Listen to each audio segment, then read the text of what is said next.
नाम बताइए। मेरा नाम कल्पना कटकवार है और मैं श्रमोदय आवासीय विद्यालय में पिछले 4 साल से कार्यरत हूँ पीजीटी हिंदी के पद पर। और अभी मुझे लगभग 22 सितंबर को मुझे डीपीआई के द्वारा मुझे उपराचार्य का प्रभार दिया गया है और बस मैं उसी के अपने दायित्व निभाने के लिए सब काम कर रही हूँ। तो उसी के उसमें जब से मुझे उपराचार्य का प्रभार मिला है तब से अभिनिका पांडे जो मैं हमारे स्कूल के प्राचार्य हैं इतना अत्यधिक मेरे को प्रताड़ित किया जा रहा है, इतना मेंटली टॉर्चर किया जा रहा है। मेरी झूठी झूठी लिखित शिकायतें मंत्रियों के यहाँ दिलवाना कि जब हमने पता की तो उसमें जो हस्ताक्षर थे वो पूरे झूठे थे, उसके सारे हमारे पास सबूत हैं। फिर उसके बाद ये कमलेश जो है जो मैडम के घर काम करने जाती है सिर्फ इसलिए उसको इतनी सह मिल रही है और इतनी बढ़ावा मिल रहा है।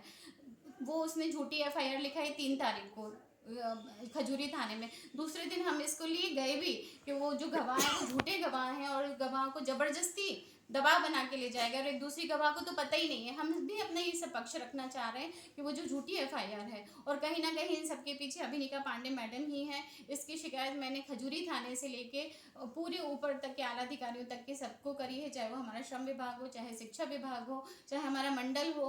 मैंने सभी जगह इसकी शिकायत करी है। लेकिन बस अब मेरी वही गुजारिश है कि मैडम की इतनी जो तानाशाही चल रही है, मोबाइल बाहर रख के उनकी मीटिंग लेना, मोबाइल बाहर रख के शिक्षकों को दबाव बनाना, कर्मचारियों पे दबाव बनाना। उनके केबिन में जाते हैं तो क्या मोबाइल नहीं ले जाने देते? नहीं ले जाने देते हैं। क्या मोबाइल बाहर रखो? हाँ, वो कहते हैं एक टेबल रखा रहता है, वो टेबल पे कर्मचारी बस यही चेक करने के लिए कि भाई कोई मोबाइल अंदर ले जा रहा है कि नहीं ले जा रहा है। तो अगर इसकी निष्पक्ष जांच हो अभी जहाँ पर अभी आप मैडम आईसीयू उपस्थित ना आईसीयू में हो। भर्ती हुए हैं, तो आईसीयू में भर्ती होने का रीजन? मैं आपको बता रही हूँ कि ये जो एफआईआर हुई थी इसके लिए हम लोग थाने गए थे 4 तारीख को। हमारी तरफ से जैसे मुझे पता लगा, भाइयों ने बताया कि मैडम झूठी हुई है, तो हम गए थे। एक तो वो घबराहट क्योंकि हमने कभी काम करे नहीं, आए तो देखा तो वहाँ मीटिंग चल रही थी। मीटिंग में बुलाया गया मुझे, मीटिंग में भी बस यही सब मेरे वही कमलेश और आशीष मिश्रा सर जो मैडम की बढ़ावा पे झूठे आरोप प्रत्यारोप करते रहते हैं मेरे ऊपर, और उनको बढ़ावा दिया गया और पूरी मेरे मतलब मेरे खिलाफ थे वो। और वो सब में इतनी मेंटली टॉर्चर हो गई थी उन सब चीज़ों से कि कल्पना मैडम के पास कोई काम के लिए नहीं जाएगा, उनको कोई ये दस्तावेज नहीं देगा, वो नहीं देगा करके।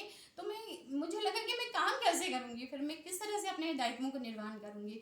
तो वो सब चीज़ें हो गई और उसके बाद जैसे ही मैं घर गई थोड़ी देर बाद मैं बेहोश हो गई। कब मुझे होश आया मुझे पता नहीं, जब मैंने देखा तो मैं आईसीयू में भर्ती हुई थी। मतलब इस हद तक की हो गई, जबकि इस आशय की सूचना मैं पहले भी लिखित दे चुकी हूँ कि मेरी ऐसी कंडीशन है कि मैं आज आत्महत्या कर लूँ।